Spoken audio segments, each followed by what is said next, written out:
J'ai le plaisir de recevoir Corentin, qui est un voisin, puisque tu viens de la mairie de Rieux, DSI à la mairie de Rieux, c'est ça? C'est tout à fait ça, oui. Je suis bien renseigné, t'as vu, hein? Alors Corentin, tu viens de mettre en place, ou vous venez de mettre en place avec une société qui s'appelle IPOC. C'est une question, hein, mais avec la société IPOC, un service citoyen. Est-ce que tu peux m'en parler, un portail citoyen? Est-ce que tu peux m'en parler un peu plus?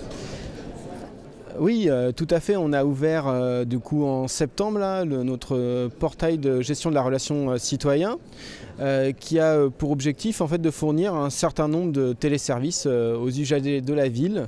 Et donc, par exemple, de pouvoir signaler en ligne des incidents sur la voirie, de pouvoir contacter la mairie à toute heure et même en dehors des heures d'ouverture et de s'assurer d'une bonne réponse. Alors ça se passe comment? J'ai une application sur mon smartphone, sur tablette, sur service web, comment ça se présente?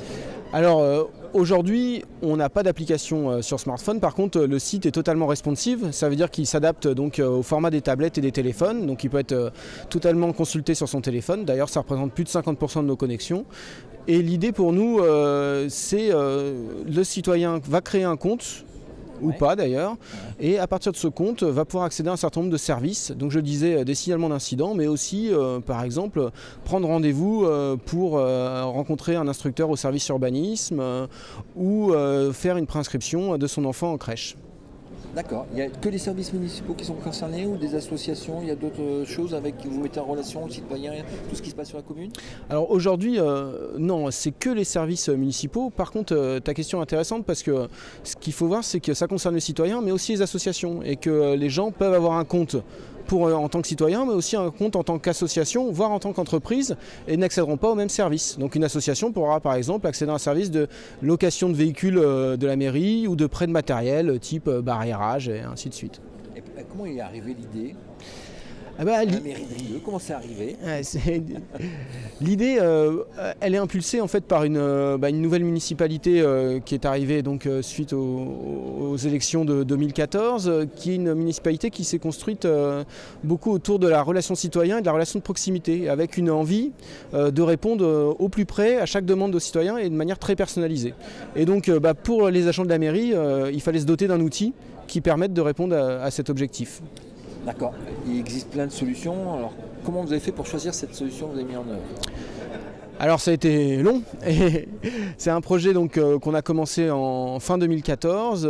Il a fallu d'abord faire un benchmark, enfin une étude de toutes les solutions qu'on pouvait trouver sur le marché, parce que c'est un marché assez novateur, hein, donc avec différents acteurs. Une fois fait ce benchmark, on a rédigé un cahier des charges assez précis qui décrivait quand même bien ce qu'on voulait et notamment vraiment des spécificités fortes qu'on demandait. Et puis suite à ça, on a fait une mise en concurrence et donc c'est la société IPOC avec la solution YGRC qui a été retenue puisqu'il répondait aux attentes tout en ayant un produit et un prix qui est rentré dans notre budget. C'est une solution locale, hein, et IPOC, ils sont à Miribel. C'est ça, tout à fait. Ils sont à Miribel, tout à fait. Ok, très bien. Qu'est-ce que vous venez présenter? Vous venez présenter la solution ici aussi? Et du coup, IPOC est présent sur le salon pendant ces 2 jours et du coup m'a demandé de participer à cette petite interview. Voilà, de venir témoigner du retour. Alors pour les habitants de Rieux qui ne connaissent pas, on trouve ça où? Il y a un site web? Tout à fait. Donc sur le site de la mairie, sinon on peut taper directement démarche.rieulapap.fr, démarche avec un S, et vous pouvez créer votre compte. Habitant de Rieux ou pas, hein, parce que les gens qui travaillent à Rieux peuvent aussi être intéressés d'avoir par exemple leur compte. Ceux qui veulent venir s'installer à Rieux. Tout à fait, tout à fait. Super, et merci. Merci à toi. À la prochaine. Allez, salut. Ciao.